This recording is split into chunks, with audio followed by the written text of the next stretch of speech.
5 வயதுலேருந்து 20 வயது வரை, அதாவது பீரியட் ஆஃப் எஜுகேஷன் சொல்லுவோம். அந்த பீரியடை பக்காவாக யூட்டிலைஸ் பண்ணுறவங்க 8 வயதிலிருந்து 20 வயது வரை குணங்கள் மாறிக்கிட்டே இருக்கும். உண்மைதான், திமிரு அதிகமாக இருக்கும். திமிரு என்பது ஒரு வகையான குணம் தான் இல்லையா? குணம் மாறத்தான் செய்யும். தசாபுத்தி மாறுச்சுன்னா குணங்கள் மாறும். குணங்கள் மாறும் பொழுது படிக்கக்கூடிய திறன்கள் மாறும். மெடிக்கல் செக்கப் மாதிரி தான் ஜாதகங்கிறது. மெடிக்கல் செக்கப்புங்கிறது என்னது? அண்ணன் பிள்ளைய, அக்கா பிள்ளைய, தம்பி பிள்ளைகன்னு பார்த்தீங்கன்னா எல்லா பிள்ளைகளுமே நல்லா படிப்பாங்க. என்ன செய்கிறாங்கன்னா முன்னாடியே ஜாதகத்தை எடுத்து பார்த்துருவாங்க. இந்த புத்தி நடக்கும்போது அவனுக்கு இந்த ப்ராப்ளம் வருங்கிறத முன்னாடியே நோட் பண்ணிடுவாங்க. பிரேக் டவுன் மெயின்டெனன்ஸ் என்னது? பையன் சரியாக படிக்க மாட்டான். நிறைய விஷயம் அனலைஸ் பண்ணுவாங்க. கடைசியாக ஜாதகத்துக்கு வருவாங்க. காரணம் என்னன்னு தெரியல அப்படின்னா எல்லா வழியும் முயற்சி பண்ணி பாருங்கள். முயற்சி பண்ணி பார்த்துட்டு இன்கேஸ் பையனுக்கு படிப்பு மேலே ஆர்வம் வர வைக்க முடியவில்லை, உங்கள் பையனுக்கு தசாபுத்தி என்ன நடக்குதுன்னு பாருங்கள். இப்போ தசை சரியில்லைன்னா என்ன தசை நடக்குதோ அந்த அனைவருக்கும் வணக்கம். 5 வயதுலேருந்து 20 வயது வரை, அதாவது பீரியட் ஆஃப் எஜுகேஷன் சொல்லுவோம். அந்த பீரியடை பக்காவாக யூட்டிலைஸ் பண்ணுறவங்க ஃப்யூச்சர் நல்லாயிருக்கும். அதாவது எதிர்கால வாழ்க்கை நல்லாயிருக்கும். இந்த விஷயம் எல்லாருக்குமே தெரியும். இதில் என்ன விஷயம்னா 8 வயதிலிருந்து 20 வயது வரை குணங்கள் மாறிக்கிட்டே இருக்கும். உதாரணத்திற்கு இப்போ எல்லா குழந்தைகளுக்குமே 8 வயதில் தான் குணம் மாறுதுன்னா, அதாவது மெடிக்கலி ஏதோ சம் ரீசன்ஸ் இருக்கும் போல் அப்படின்னு சொல்லலாம். ஆனால் ஒரு சில குழந்தைகளுக்கு 8 வயசில் குணம் மாறுது, ஒரு சில குழந்தைகளுக்கு 15 வயதில் குணம் மாறுது, ஒரு சில குழந்தைகளுக்கு 18 வயதுக்கு மேலே குணங்கள் மாறுது. உதாரணத்திற்கு ஒரே வீட்டில் 2 குழந்தைகள் இருக்காங்க. 2 குழந்தைகளும் ஒரே வயசில் குணங்கள் மாறாது. ஒரு குழந்தைக்கு 10 வயதில் குணம் மாறுது, ஒரு குழந்தைக்கு 15 வயது அல்லது 18 வயதில் குணம் மாறுது. எப்படி? ஒரே அப்பா அம்மா, ஒரே வீடு, ஒரே என்விரான்மெண்ட். அப்போ கண்டிப்பாக 2 குழந்தைகளுக்கும் ஒரே வயதில் தானே குணங்கள் மாறணும். ஏன் ஒரு குழந்தைக்கு 10 வயதும் ஒரு குழந்தைக்கு 15 அல்லது 18 வயதில் குணம் மாறுது? அப்போ இந்த குணங்கள் எதனால் மாறுது? எதன் அடிப்படையில் மாறுது? குணம் மாறுது இல்லையா? அதற்கு என்ன காரணம்னு கேட்டால் ஜாதக அடிப்படையில் சொல்லலாம். தசாபுத்தி மாறுதுன்னு அர்த்தம். தசாபுத்தி மாறுச்சுன்னா குணங்கள் மாறும். இன்னொரு எக்ஸாம்பிள் சொல்லலாம். நீங்கள் பார்த்துருப்பீங்க, ஒரு சில குழந்தைங்க நல்லா படிப்பாங்க. 4th 5th வரைக்கும் அவங்க அப்பா அம்மாவே சொல்லுவாங்க, ஸ்கூலில் நல்லா படிப்பான், அந்த ஸ்கூலில் HM கூட சொல்லுவார், இந்த பையன் நல்லா படிச்சுட்டு இருந்தான், இப்போ ஏன் சரியாக படிக்க மாட்டான்னு தெரியல, கவனிங்க அப்படின்னு சொல்லுவார். அப்பா அம்மா என்ன சொல்லுவாங்க? நல்லா படிச்சுட்டு இருந்தான், இப்போ திடீர்னு படிக்க மாட்டான், வர வர சொல் பேச்சும் கேட்க மாட்டான், திமிரு அதிகமாகிடுச்சு அப்படின்னு சொல்லுவாங்க. உண்மைதான், திமிரு அதிகமாக இருக்கும். திமிரு என்பது ஒரு வகையான குணம் தான் இல்லையா? குணம் மாறத்தான் செய்யும். நல்லா இருக்கிற பையன் அதே என்விரான்மெண்ட்டில் இருக்கிறான், அதே ஸ்கூலுக்கு போகிறான், அதே என்விரான்மெண்ட்டு, அதே வீட்டில் இருக்கான், அதே அப்பா அம்மா கூட இருக்கிறான், அதே என்விரான்மெண்ட்டு தான். எப்படி குணம் மாறும்? தசாபுத்தி மாறுதுன்னு அர்த்தம். தசாபுத்தி மாறுச்சுன்னா குணங்கள் மாறும். குணங்கள் மாறும் பொழுது படிக்கக்கூடிய திறன்கள் மாறும். உதாரணத்திற்கு நீங்கள் ஒரு சில வீட்டில் பார்த்துருப்பீங்க, அப்பா அம்மா நல்லா படிச்சிருப்பாங்க, அப்பாவும் நல்லா படிச்சிருப்பார், அம்மாவும் நல்லா படிச்சிருப்பாங்க. ஆனால் பையன் நல்லா படிக்க மாட்டான். பையனுக்கு அந்த படிப்பில் ஆர்வம் குறைவாக இருக்கும், ஆர்வம் இல்லாமல் கூட இருக்கும். காரணம் என்னென்னா தசாபுத்தி தான். இன்னும் ஒரு சில ஃபேமிலியில் பார்த்தீங்கன்னா அப்பாவும் படிச்சிருக்க மாட்டார், அம்மாவும் படிச்சிருக்க மாட்டாங்க, ஆனால் பையன் அவனை நல்லா படிப்பான். எப்படி? இதற்கு என்ன காரணம்னா தசாபுத்தி தான். பொதுவாக சொன்னால் தசாபுத்தி நல்லா இருந்தால் நல்லா படிப்பாங்க, தசாபுத்தி சரியில்லைன்னா சரியாக படிக்க மாட்டாங்க. இது பொதுவான கருத்து. உங்களுக்கும் இந்த பர்சனல் எக்ஸ்பீரியன்ஸ் இருக்கும். என்னென்னா 2 குழந்தைகள் இருந்தால் முதல்ல என்ன சொல்லுவோம்? சின்ன பையன் நல்ல பையன், நல்லா படிக்கிறான் அப்படின்னு சொல்லுவோம். திரும்ப ஒரு 7-8 வருஷம், ஒரு 10 வருஷம் கழித்து, நான் நினச்ச மாதிரி சின்ன பையன் இல்லை, பெரிய பையன் தான் நல்ல பையன், பெரிய பையன் நல்லா படிக்கிறான், பெரிய பையன் நல்ல பையன், அவனுக்கு நல்ல குணம், நல்லா அட்டாச்சாக இருக்கான் அப்படின்னு சொல்லுவோம். காரணம் என்னென்னா தசாபுத்தி மாறும் பொழுது அவனுடைய குணம் மாறும். குணம் மாறும் பொழுது அந்த அட்டாச்மெண்ட்டு, படிப்பில் உள்ள அட்டாச்மெண்ட்டு, பேரண்ட்ஸ் மேலே உள்ள அட்டாச்மெண்ட்டு, ஃபேமிலி அட்டாச்மெண்ட்டு, எல்லா அட்டாச்மெண்ட்டும் பாசிட்டிவாக இருக்கும். அதாவது தசாபுத்தி டைரெக்டாக அஃபெக்ட் பண்ணுதா? ஜாதக அடிப்படையில் சொல்லணும்னா கண்டிப்பாக தசாபுத்தி குணத்தை மாற்றும். குணம் மாறுச்சுன்னா படிப்பினுடைய திறன் மாறும்.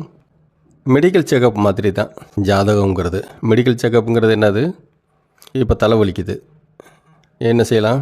ஒரு மெடிக்கல் ஷாப்பில் போய் ஒரு மாத்திரை வாங்கி போட்டுக்கலாம். திரும்ப திரும்ப தலைவலிக்குது, மாத்திரை போடுறோம், சரியாயிடுது, திரும்ப 2 நாளுக்கு அப்புறம் திரும்ப தலைவலிக்குது. அப்போ ரெக்கரன்ஸ் இருக்குது, திரும்ப திரும்ப வருது. திரும்ப திரும்ப வருதுன்னா அது கொஞ்சம் சீரியஸான விஷயம், அது என்னன்னு சரி பண்ணணும் இல்லையா? அதே மாதிரி நல்லா படிச்சுட்டு இருக்கிற பையன் திடீர்னு படிக்க மாட்டான், சரி அடுத்த டெஸ்ட்டு நல்லா பண்ணுவான் அப்படின்னு பார்த்தா அடுத்த டெஸ்ட்டு நல்லா பண்ண மாட்டான். அடுத்து குவார்ட்டர்லி வருது, ஹாஃப் இயர்லி வருது, பெர்ஃபார்மன்ஸு குறைஞ்சிக்கிட்டே இருக்குது. நல்லா மோட்டிவேட் பண்ணுறோம், அப்பயும் படிக்க மாட்டான். இதுக்கு எப்படி யோசிச்சு சொன்னாலும் ஜாதக அடிப்படையில் தான் சொல்ல முடியும். ஜாதக அடிப்படையில் சொல்லணும்னா தசா புத்தி மாறுதுன்னு தான் சொல்ல முடியும். நீங்கள் மெயின்டெனன்ஸ் பற்றி கேள்விப்பட்டிருப்பீங்க. மெயின்டெனன்ஸில் 2 மெயின்டெனன்ஸ் இருக்குது. ஒரு மெயின்டெனன்ஸு பிரேக் டவுன் மெயின்டெனன்ஸு, இன்னொரு மெயின்டெனன்ஸு ப்ரிவென்டிவ் மெயின்டெனன்ஸு. ப்ரிவென்டிவ் மெயின்டெனன்ஸ்னால் அப்பப்போ ப்ராப்பராக சர்வீஸ் பண்ணி ப்ராப்ளம் வராமல் பார்த்துக்கிறது ப்ரிவென்டிவ் மெயின்டெனன்ஸு. உதாரணத்திற்கு உங்களுக்கே தெரியும், நிறைய ஃபேமிலியில் பார்த்துருப்பீங்க, அண்ணன் பிள்ளைய, அக்கா பிள்ளைய, தம்பி பிள்ளைகன்னு பார்த்தீங்கன்னா எல்லா பிள்ளைகளுமே நல்லா படிப்பாங்க. நீங்கள் ஒரு கேள்வி கேட்கலாம், அப்போ அவங்களுக்கெல்லாம் தசாபுத்தி மாறாதா அப்படின்னு கேட்கலாம். அவர்களுக்கும் தசாபுத்தி மாறும், இந்த கெட்ட தசாபுத்தியும் நடக்கும். அவங்க என்ன செய்கிறாங்கன்னா முன்னாடியே ஜாதகத்தை எடுத்து பார்த்துருவாங்க.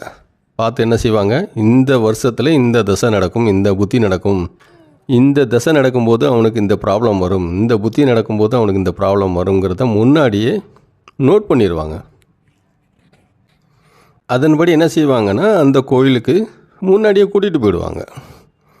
தசா புத்தி மாறி அவன் புத்தி மாறுறதுக்குள்ளே அட்வான்ஸாகவே கடவுள் வழிபாடு செஞ்சுருவாங்க. அவன் புத்தி கெட்டு போகிறதுக்கு முன்னாடியே தசா புத்தியை சரி பண்ணிடுவாங்க. அவன் குணம் மாறுறதுக்கு முன்னாடியே தசா புத்தியை சரி பண்ணிவிடுவாங்க. இதனால தான் ஒரு சில ஃபேமிலியில் அண்ணன் பிள்ளைய, தம்பி பிள்ளைய, அக்கா பிள்ளை, இந்த ஃபேமிலியில் எல்லாருமே நல்லா படிப்பாங்க, பெரிய பெரிய லெவலில் இருப்பாங்க. இதுக்கு பேர் ப்ரிவென்டிவ் மெயின்டெனன்ஸு. இன்னொன்று break down maintenance. Break down மெயின்டெனன்ஸ்னு என்னது, பையன் சரியாக படிக்க மாட்டான், ஏன் ஏன் ஏன் அப்படின்னு யோசிச்சுக்கிட்டே இருப்பாங்க. நிறைய விஷயம் அனலைஸ் பண்ணுவாங்க. கடைசியாக ஜாதகத்துக்கு வருவாங்க. ஜாதகத்தை பார்த்து தசாபுத்தி சரியில்லைன்னு சொல்லுவாங்க. அதுங்களாட்டியும் டேமேஜ் ஆகிடும். இப்போ டேமேஜ் ஆனதுக்கப்புறம் அனலைஸ் பண்ணி அதை சரி பண்ணுறோம்லே, அதுக்கு பேர் பிரேக் டவுன் மெயின்டெனன்ஸ்னு சொல்கிறாங்க. அதுவும் செய்கிறாங்க. இந்த பதிவின் நோக்கமே எல்லா அனலைஸும் பண்ணி பார்த்துட்டோம். அதாவது நல்ல என்விரான்மெண்ட்டு, அப்பா அம்மா நல்லா படிச்சிருக்கிறாங்க, நல்ல ஸ்கூலில் சேர்த்துருக்குறோம், காலையில் பையனை கிளப்பி ஸ்கூல் பஸ்ஸில் அனுப்பிச்சிட்றோம், ஈவினிங் ஸ்கூல் பஸ்ஸில் வீட்டுக்கு வந்துடுறான், ஈவினிங் வீட்டில் தான் இருக்கிறான், நல்லா படிக்கிறான், திடீர்னு என்ன செய்கிறான், சரியாக படிக்க மாட்டான், படிப்பு மேலே ஆர்வம் குறையுது, டிஸ்ட்ராக்ஷன் அதிகமாகுது, காரணம் என்னன்னு தெரியல அப்படின்னா எல்லா வழியும் முயற்சி பண்ணி பாருங்கள். முயற்சி பண்ணி பார்த்துட்டு இன்கேஸ் சரி ஆக்க முடியலன்னா, இன்கேஸ் பையனுக்கு படிப்பு மேலே ஆர்வம் வர வைக்க முடியவில்லை, பையன் சரியாக படிக்க மாட்டான் அப்படிங்கிற மாதிரி ஃபீல் பண்ணிங்கன்னா உங்கள் பையனுக்கு தசாபுத்தி என்ன நடக்குதுன்னு பாருங்கள். தசையும் நல்லா இருக்கா, புத்தியும் நல்லா இருக்கான்னு பாருங்கள். இப்போ தசை சரியில்லைன்னா என்ன தசை நடக்குதோ அந்த தசைக்கு ஏற்ற கடவுளை வழிபட வேண்டும். அப்போ தான் தசையை வலுப்படுத்த முடியும். இப்போ புத்தி சரியில்லைன்னா என்ன புத்தி நடக்குதோ அந்த புத்திக்கேற்ற கடவுளை வழிபட வேண்டும். அப்போ தான் புத்தியை வலுப்படுத்த முடியும். இதையும் செஞ்சு பாருங்கள். அப்படி செய்தால், அதாவது தசை சரியில்லைன்னா தசையை சரிப்படுத்தியோ, புத்தி சரியில்லைன்னா புத்தியை சரிப்படுத்தியோ செய்தால் தசாபுத்தி சரியாயிடும். தசாபுத்தி சரியானதுக்கப்புறம் மாற்றம் கண்டிப்பாக பாசிட்டிவாக இருக்கும். ஒரு சில பேருக்கு தசாபுத்தினா ஒன்று நினச்சிட்டு இருக்காங்க. அப்படி கிடையாது. தசாபுத்தினா தசை வேறு, புத்தி வேறு. தசையினுடைய பீரியடு அதிகமாக இருக்கும். உதாரணத்திற்கு சுக்கிர தசைன்னு எடுத்துக்கிட்டிங்கன்னா 20 வருடம் இருக்கும். சுக்கிர தசையில் 9 புத்தியுமே இருக்கும். அதாவது முதல்ல சுக்கிர புத்தி இருக்கும், அப்புறம் சூரிய புத்தி இருக்கும், அப்புறம் சந்திர புத்தி இருக்கும், இப்படியே வரிசையாக கேது புத்தி வரைக்கும் இருக்கும். இந்த புத்தியினுடைய கால அளவு மாறிக்கிட்டே இருக்கும். ஆனால் மொத்தம் 20 வருடம் இருக்கும், எல்லா புத்தியும் சேர்த்து. இப்போ சுக்கிர தசையில் ராகு புத்தி 3 வருஷம் இருக்கும். ஆனால் குரு புத்தி 32 மாதம்தான் இருக்கும். அது மாதிரி ஒவ்வொரு புத்தியினுடைய கால அளவு மாறும். தசை நல்லா இருந்து புத்தி சரியில்லாமல் இருக்கலாம், புத்தி சரியாக இருந்து தசை சரியில்லாமல் இருக்கலாம். அதனால் இந்த பதிவில் என்ன பார்க்க போகிறோம்னா 5 வயதிலிருந்து 20 வயது வரை, அதுதானே நமக்கு எஜுகேஷனல் பீரியட், கல்வி காலம்னு சொல்கிறோம் இல்லையா, அதற்கு முக்கியத்துவம் கொடுப்போம். அதனால் 5 வயதிலிருந்து 20 வயது வரை ஒவ்வொரு ராசிக்கும் ஒவ்வொரு நட்சத்திரத்திற்கும் தனித்தனியாக என்ன தசை நடக்குது, என்ன புத்தி நடக்குது, நடக்கும் தசை அனுகூலமாக இருக்கா, நடக்கும் புத்தி அனுகூலமாக இருக்கா, நடக்கும் தசை அனுகூலமாக இல்லைன்னா அதற்கு என்ன கடவுள் வழிபாடு செய்யணும், நடக்கும் புத்தி அனுகூலமாக இல்லைன்னா அதற்கு என்ன கடவுள் வழிபாடு செய்யணும் அப்படிங்கிறத தனித்தனியாக பார்ப்போம். இந்த பதிவின் தொடர்ச்சியை இதனுடைய பார்ட் 2 பதிவில் பார்க்கவும். நன்றி.